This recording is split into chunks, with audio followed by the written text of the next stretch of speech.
কোনো গণমাধ্যম বন্ধ করা যাবে না। প্রত্যেক গণমাধ্যমের স্বাধীনতা, কাজের পরিবেশ এটা নিশ্চিত করতে হবে।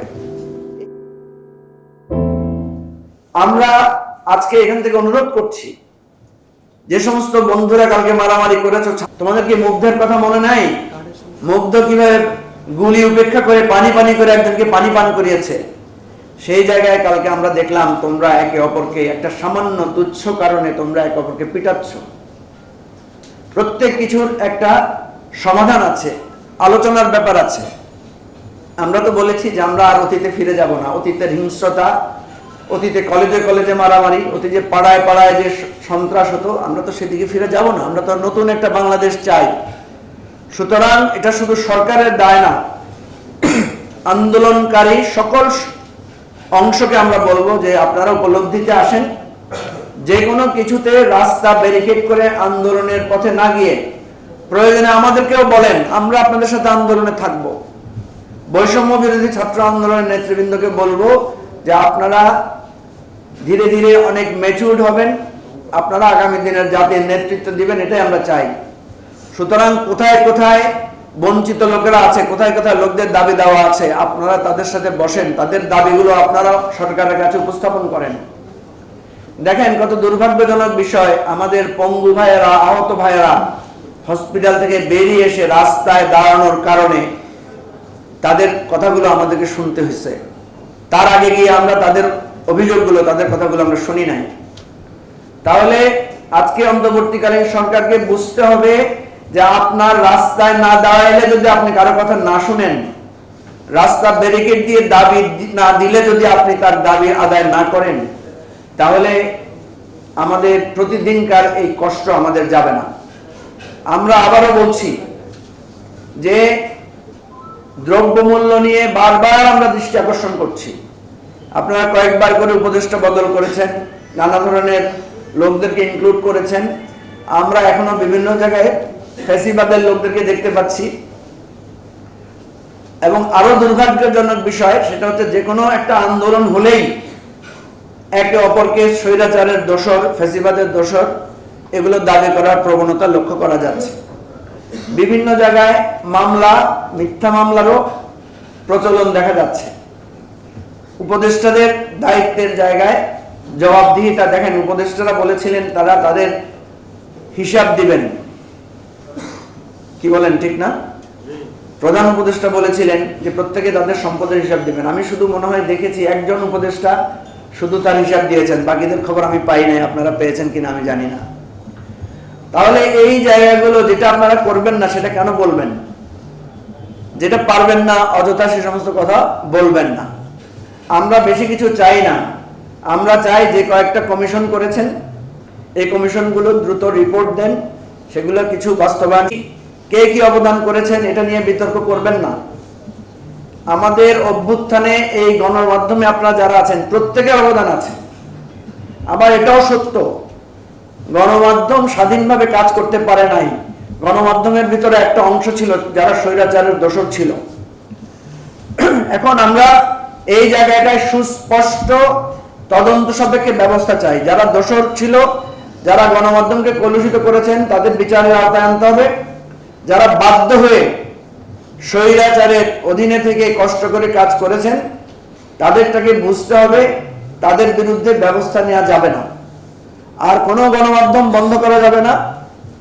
প্রত্যেক গণমাধ্যমের স্বাধীনতা, কাজের পরিবেশ এটা নিশ্চিত করতে হবে। এই সব বিষয়গুলোতে আমরা আজকে বললাম, আমরা এই পার্টির পক্ষ থেকে প্রস্তাব করছি যে সবাই মিলে একটা গণ অভ্যুত্থান সনদ তৈরি করা দরকার। কারণ এইভাবে আমরা যাতে একে অপরের বিরুদ্ধে না লাগি, সেই সনদের প্রয়োজন এটা লেখা থাকবে যে আমরা কেউ কারো বিরুদ্ধে মারামারিতে লিপ্ত হব না। সেই সনদে লেখা থাকবে আমরা যৎসেতায় কারো বিরুদ্ধে মামলা করব না। আমরা দেখেছি নিজের দলের লোকের বিরুদ্ধে মামলা করেছেন কোথাও কোথাও। মানে সংসারের ঝামেলা, জমির ঝামেলাকেও আমাদের গণ অভ্যুত্থানের সময়ের ঘটনার মামলায় দিয়ে দেওয়া হয়েছে। এই ধরনের অভিযোগ আমাদের কাছে আসছে। অনেকের চাকরিচ্যুত হয়েছে অনেক গণমাধ্যম কর্মীরা, সেই সমস্ত বিষয়গুলো আমাদের কাছে এসেছে। এরকম একটা আমরা গণ অভ্যুত্থান সনদ তৈরি করার প্রস্তাব করছি আজকে। আমরা অন্যান্য রাজনৈতিক দলের সাথে কথা বলবো, ছাত্র জনতার সাথে কথা বলবো, সিভিল সোসাইটির লোকদের সাথে কথা বলবো। একটা গণ অভ্যুত্থান সনদ তৈরি হওয়া দরকার এবং সেই সনদে সবাই স্বাক্ষর করবে, যাতে আমরা এই সরকার যতদিন আছে সেই সনদটা যাতে আমরা সবাই মেনে চলি। আপনারা আমাদেরকে পরামর্শ দেবেন, আপনাদের যে কোনো যদি সংযুক্তি থাকে, পরামর্শ থাকে, আমাদেরকে জানাবেন। সর্বশেষে আবারও বলছি, এই সমস্ত ঘটনার দায় সরকারকে নিতে হবে এবং কোনো একটা দুর্ঘটনা, একটা রক্তপাতের ঘটনার দায়ও সরকার এড়াতে পারবেন না। শুধু সরকার না, আমি মনে করি আমরা যারা গণ অভ্যুত্থানের অংশীদার ছিলাম, আমরাও কেউ এই দায় এড়াতে পারবো না। আগামী দিনে মনে রাখবেন, 20 হোক, 30 বছর, 40 বছর পরে হলেও যে কোনো দুর্ঘটনার, যে কোনো অন্যায়ের বিচার মুখোমুখি আমাদেরকে হতে হবে। সুতরাং কেউ যাতে কোনো অন্যায়, অত্যাচার, অবিচারের মুখোমুখি আমরা না হই।